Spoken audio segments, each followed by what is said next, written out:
Probability. This is a digital lesson on theoretical, experimental, and compound probability.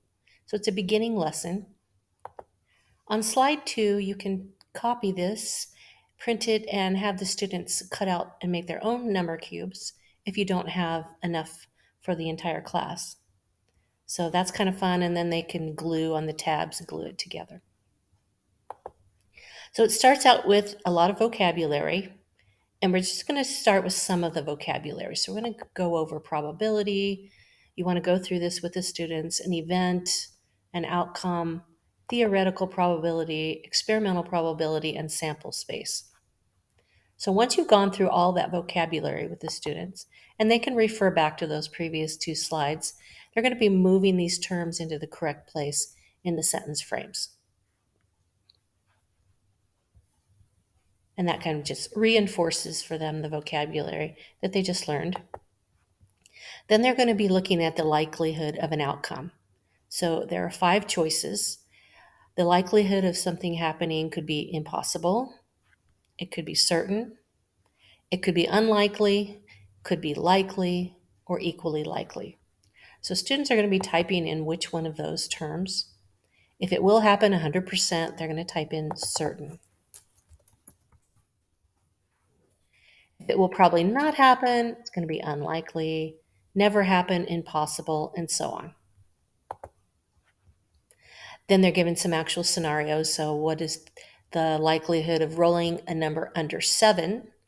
Well, that's certain because all of the numbers are under 7. Rolling an even number would be equally likely. Rolling a 9 would be impossible, and so on.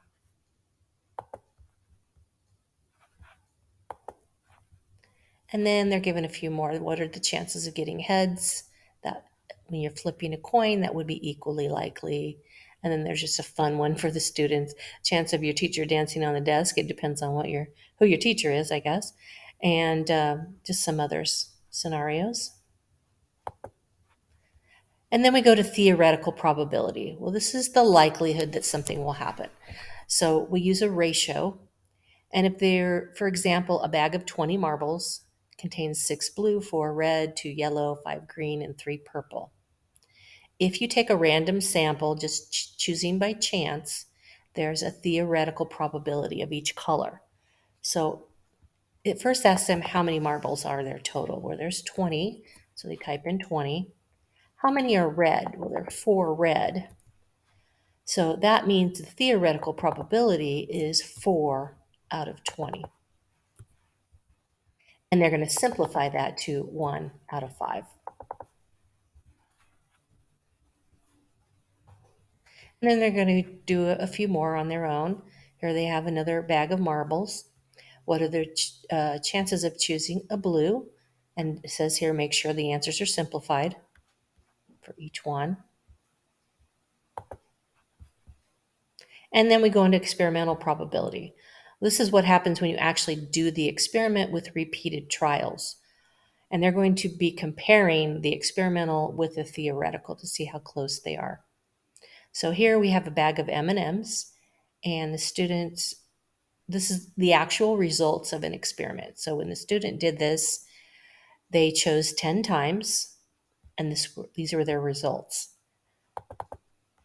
So 1 brown, that means the brown was 1 out of 20. They chose 2 blue, so that would be 2 out of 20 or 1 out of 10. They chose 4 green, which would be 4 out of 20 or 1/5, 1 out of 5.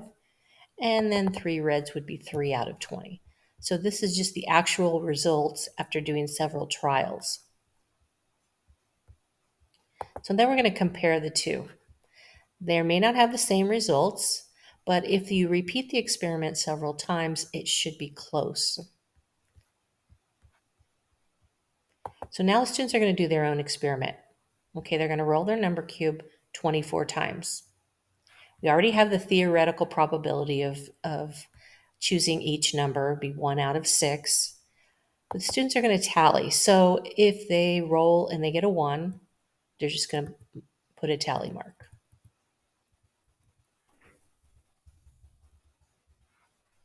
And then they'll count those up once they've done the experiment, how many they have of each number.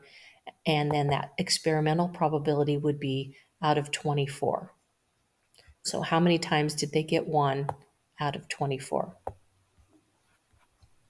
And then they compare the experimental with the theoretical. Then we move on to compound probability. This is a probability of 2 or more independent events happening together. So if you flip a coin and you roll a number cube, what's the probability that you're going to roll a 5 and flip heads? Well, to do this, you take the probability of each one separately and then multiply them together. So the probability of rolling a 5 would be 1 out of 6. The probability of flipping heads would be 1 out of 2. So if you multiply 1 out of 6 times 1 out of 2, you get a probability of 1 out of 12 of having both of those events. Then students are going to be doing their own. So what are the chances of flipping a coin and rolling a numbered cube?